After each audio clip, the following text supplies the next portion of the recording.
Jan Price talks to the movers and shakers in the film business. The Jan Price Show, all about movies.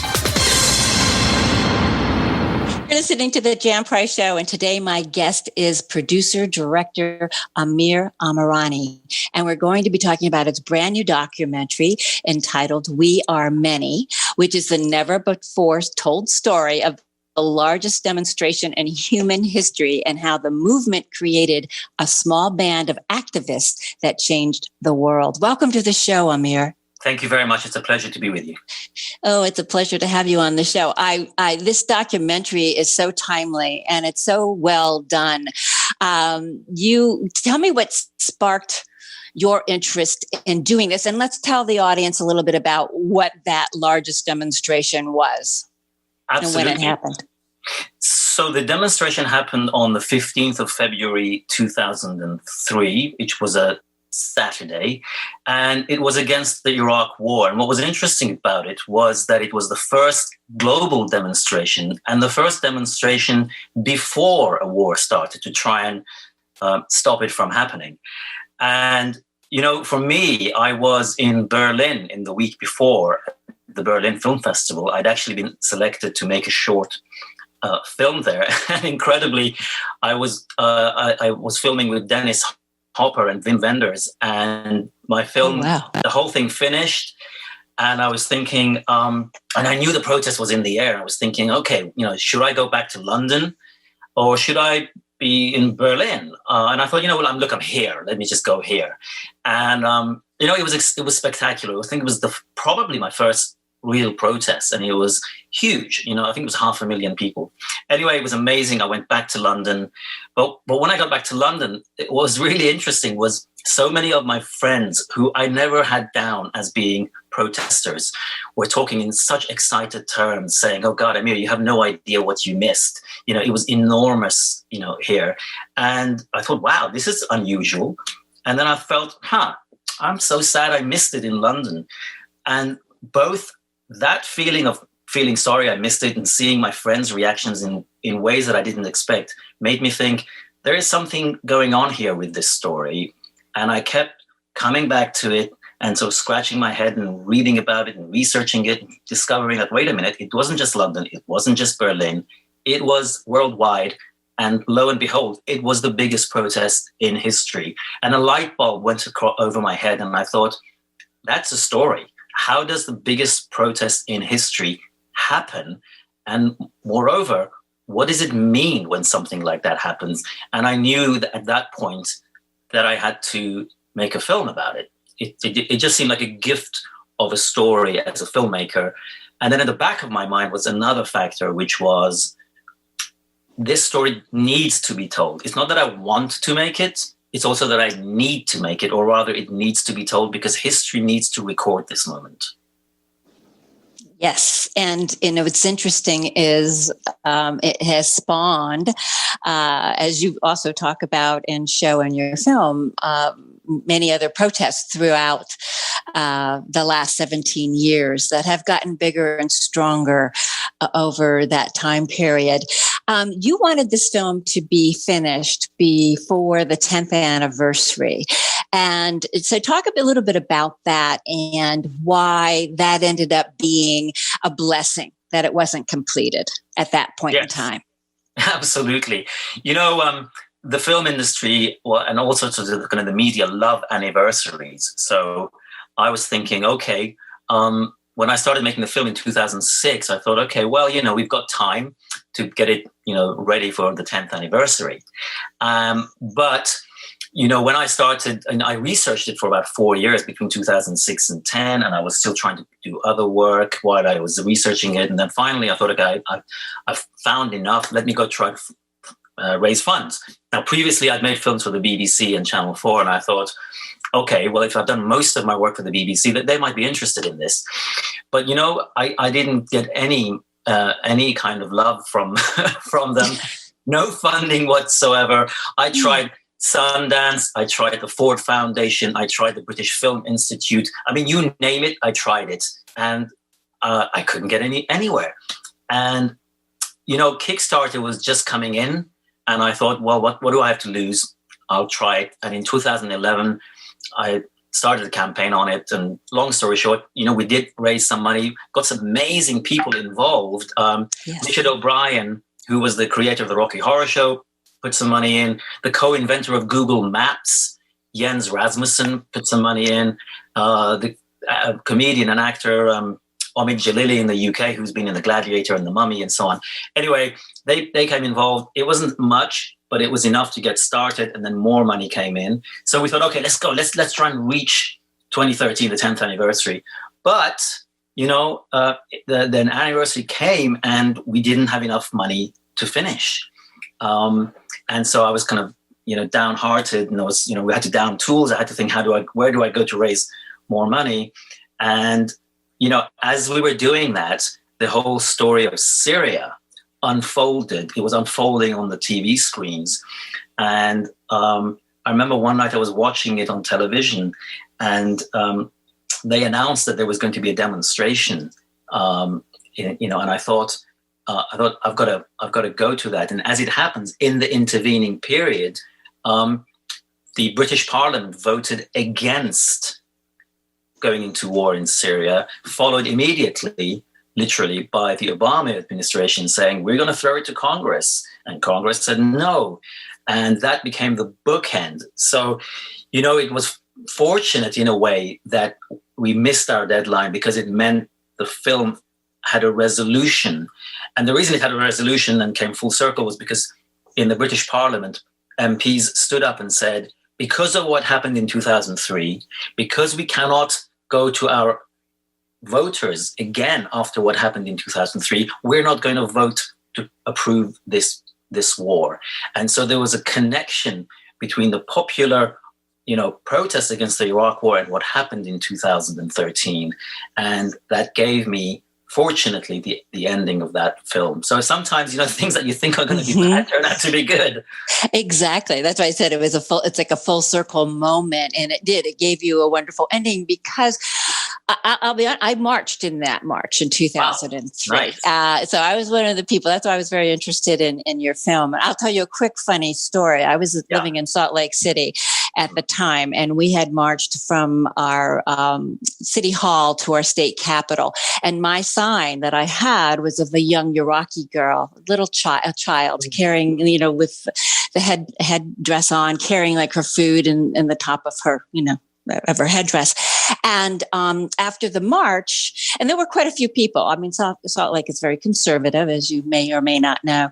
And after the march, my girlfriend and I decided to go get something to eat. So we went to one of the downtown malls, and I had my sign, and I just had it next to my body. I wasn't raising it or anything. I was just walking through this mall, and a security guard came up to me and said, "I'm sorry, but your sign is offending me." Whoa. And I looked at him and I said, "What?" He says, "Your sign's offending me." I said, "It's just a little girl. I'm not doing anything with it." He says, "Well, please turn it around." Oh. So I complied. And then we walked through the rest of the mall. We went over to the food court. And the more I thought about it, the more upset I became about it. And so did my girlfriend. And I said, this is my, my right of free speech to have this sign here. So I turned it around, and again, didn't raise it or anything. He came back, and he kind of like followed us, and he came back and he said, he started getting in an argument with me. Wow. And other people started to get involved. And there was a young law student who came in, and we all, everybody was saying, "Hey, this is her right to have the sign." He called the police. Oh my. 8 SWAT team men. 8. 2 women, no guns, no anything, just the sign came. And I was not upset about it. I was just strong about it. So anyhow, they decided to escort us out, said we could come back there. And I had what I called my Norma Ray moment, because as they're marching us out, I took my sign and I raised it really high for everybody to see. And people were applauding and cheering as we were going out of the building. But it just shows you how much tension there was around this issue. Go ahead. Had you ever experienced anything like that before? Never. And I have marched in other marches, too. I mean, I hate to say this aged me, but the Vietnam War, we marched for that and at Kent State. during the years and Oh, whatnot. yes. So there was, certainly the women's movement and the women's march and everything afterwards, but that was just blew me away. I left Salt Lake that was like in February. I left in early November. It was time. I said, yeah, it's time to leave this city. But it was interesting. They banned us from ever going there, but my girlfriend, she wanted to get it in the paper and all of that. But so it was, it was a very interesting time. But, I think everybody, go ahead. Oh, no, sorry. It just reminds me of what Ron Kovic said to me. And I don't think I really had understood the atmosphere in America at the time when he said that, anyone who questioned the rush to war was sort of seen as a traitor, so that you had to almost, it was scary that people, that to speak out was very scary, and I think he says that in the film. Now, I didn't experience that here. I mean, but of course, in America, it was the country that had been affected and suffered from 9/11. So there was obviously a qualitative difference, but I hadn't really understood it, and now hearing your story just really brings it home. What the kind of atmosphere and the tensions were. They really were, and they're as they are today too. Well, the other interesting thing is too, and again, your documentary doesn't get into this, but we in America, we knew before Bush was elected that he was going to get us into a war. We were told that. I mean, it was out there in the public domain that he was going to go finish his father's war, the Gulf War.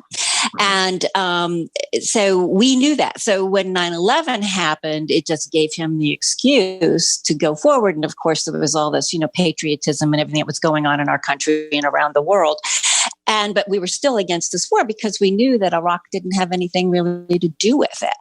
And so I guess for like your film, and that's why the bookend is so good about the vote against, the war in Syria, is that so many people felt, and this is what you also express in your film, all of that. I mean, it was great to see the world stand up against it, but people felt it didn't change anything because Tony Blair and Bush went ahead and, and here we are still to this day, in a war that nobody is in favor of. And look at all the devastation and the millions of people that have been killed because of it. So to see that, I used to like Tony Blair. We all did until this. Right. And then we all changed our minds about him too. But I think that the vote against the war in Syria really is the perfect way for you to have ended this film. So as I said, it was a blessing that you were able to finish it on the anniversary of this worldwide march. You interviewed some amazing, fascinating people. You mentioned Ron Kovic, and for those who may not remember, he is the author of Born on the 4th of July, which Tom Cruise portrayed him in that wonderful movie. But you have many other people, John LeClaire, who he marched in it. He did. And so talk about that.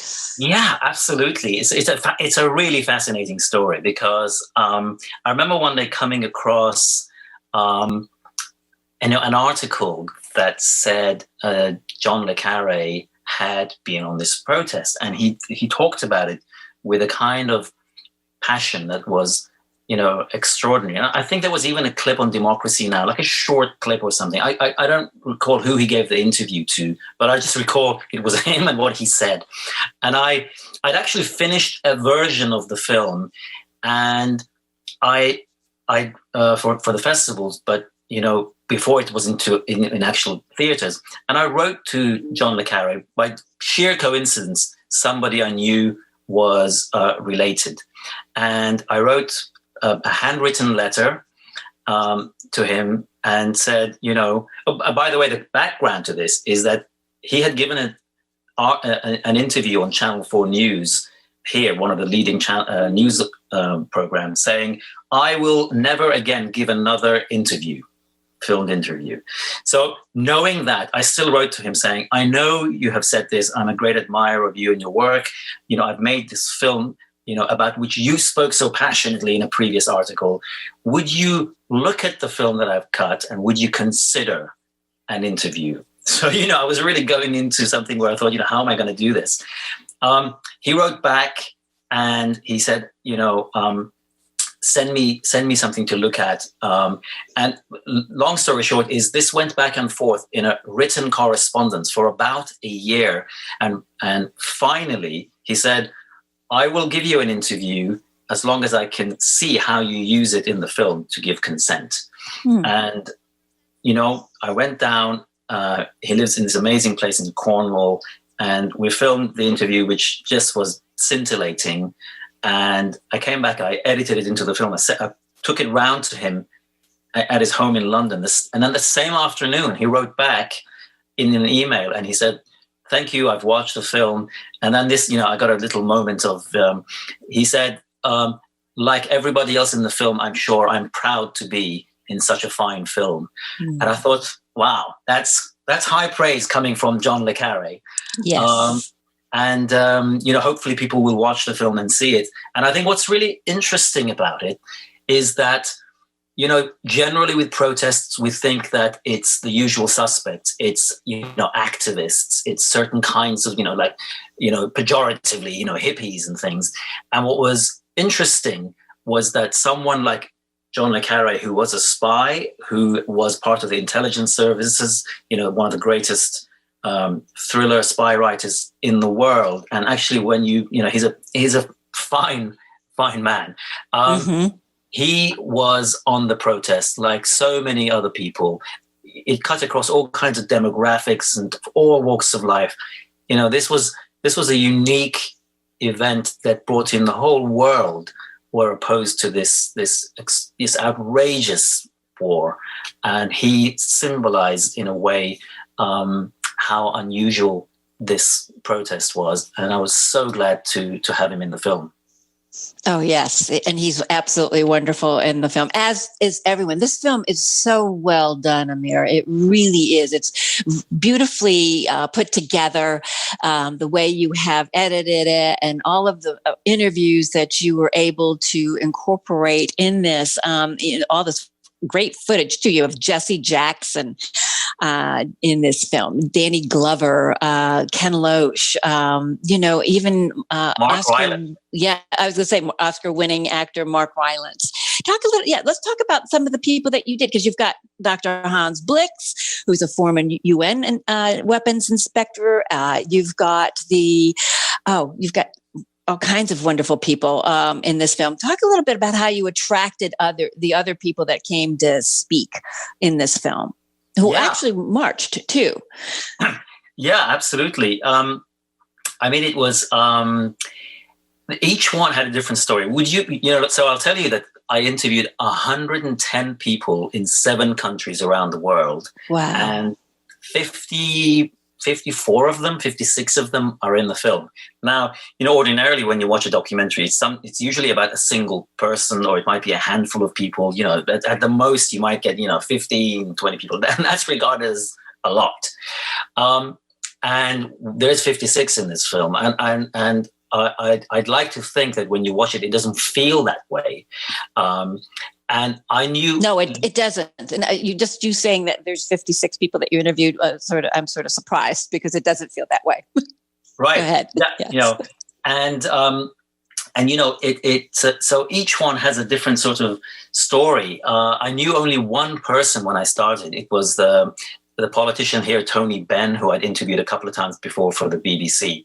So I had to find each one of those people, and each one has a different fascinating story. So with Mark Rylance, I had a little tiny kind of like cut of the film, and it was being shown in Trafalgar Square by one of the peace groups, and I was there, and I looked to the side, and there's Mark Rylance, and afterwards I went up to him and I said, Mark, I'm making a film about February 15th, 2003, and I'd really like to interview you for it. And he said, hang on, were you the guy who'd done that clip that I just saw?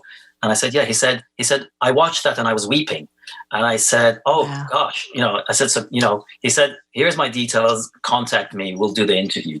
and he was in the play Jerusalem at the time. So we went and filmed it in his in his dressing room, and he's one of the most charismatic people I've ever met. So that was the story, and each story is kind of unique in that way in terms of how I got them to talk. There's a musician, Damon Albarn, from the band Gorillaz and Blur. I happened to have to be in an office that I was given, and when I was looking for him, I realized his office was about 100 meters down the same road. So I wrote a letter and hand delivered it through the letterbox. And the next day, his assistant emailed and said, Damon would like to do an interview about this. And I suppose the point is about all of them is that, people hadn't wanted to talk to them, and they were all eager to talk. Because why? Because most documentaries about Iraq had been largely about the protagonists of the people who started the war, the politicians and so on. Somehow the opposition to the war, whether they were high profile members of, the kind of the celebrities and so on, or the public, just were overlooked in the way that they are normally, because they're marginalized. It's like, well, they don't matter. The people who matter are the guys in suits and ties. So when I went to talk to these people, I think they wanted to talk, but people hadn't asked them what they thought about it. And I was sort of really struck by how willing and open they were and how passionate they were. And we need more stories like that from people, like that. Yes, we do. Yeah. And it is an interesting perspective that you chose to do this the way that you did. What are you going forward? Because you do talk a little bit about not so much in the film, but about like Black Lives Matter. This year has been, a big year for protest. I don't know in your country. I know there's an issue there, but not as systemic as ours. Is that correct? With their it's interesting. The UK has obviously a long history of empire and colonialism, and it may not be as visible and blatant as it is in America, but it is here. It is a serious problem, entrenched structural racism. And so there have been protests here. There have been, widespread, and it continues. The public discussion is ongoing. I think there's a long way to go, as there is, in America. But definitely, protest is in the air again. And what's interesting is that I came across in 2014 an interview that Patrisse Cullors, who was one of the three figureheads or founders of the Black Lives Matter movement and slogan, she was interviewed, and they were asking her, what event or movement in your life inspired the work that you're doing? And she said, the anti-war movement. And she said that it was her first protest. They were out on the streets every day. And I was really struck by that was an inspiration for her. And I think, the truth is that's probably applies to millions of people around the world who were either energized by the 2003 protest or radicalized or politicized. And of course, some were demoralized. They just thought, well, hang on, we come out in these numbers and they still go ahead. What's the point of protesting? What's the point of, going out if they ignore you? But I would argue, when people see the film, that, you see the effects of something like that a long time down the road. It's not like throwing a light switch. People protest, the war stops, or people protest, the politicians back down. But they have powerful effects on people long time down the line. And people look and see this, oh, I'm not alone. Other people feel this way. And people get inspired who go on later in life to build movements. So one of the people in the film in the UK, David Babs, went on the protest and was so affected by the fact that it didn't succeed in stopping the war. He thought there has to be a better way. He then ended up founding an organization called 38 Degrees, which became, I think at the time, the biggest people-powered, organization. And they call it 38 degrees because I think apparently that's the angle at which snow down a cliff becomes an avalanche. So that was an interesting metaphor. And, I think there are many people like David Babs. There are many people like Patrisse Cullors whose stories we probably don't know yet and will one day know. Even the executive director of Move On today was a student. She received an email from Move On saying, come out on this Iraq war protest. She went and, it lit her up to see other people like her. And lo and behold, years later, she's the executive director of Move On. Her name is Rana Epte. Amazing. And I'm sorry that our time is up, but it's been such a fascinating interview with you. And I want everybody to search out We Are Many. It's on video on demand and digital, and I highly recommend it. It's a beautifully done film. It really is. And thank you, Amir, so much for being on the show. It's a pleasure. Thank you for having me. You're welcome. You can listen to The Jan Price Show whenever or wherever at thejanpriceshow.com or on your favorite podcast network, iHeart Podcast Network, Spotify, Apple Podcasts, Google Play. And go to my Facebook page and like The Jan Price Show and follow us on Instagram and Twitter at The Jan Price Show. Thank you for listening. Jan Price talks to the movers and shakers in the film business. The Jan Price Show, all about movies.